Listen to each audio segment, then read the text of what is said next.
Hello everybody, welcome to the channel, Man Mick here. Thank you for taking the time to watch this video.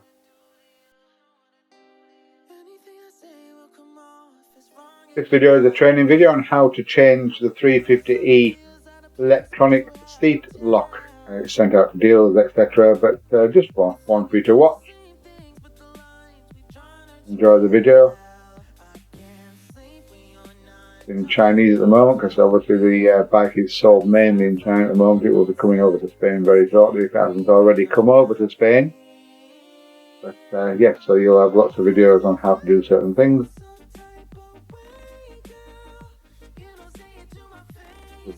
Signing off, enjoy the video, and I'll see you later.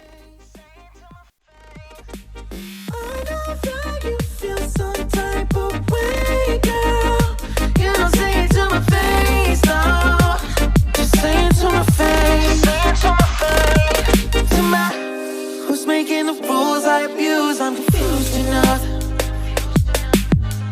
Why don't you think we could talk? Am I not the one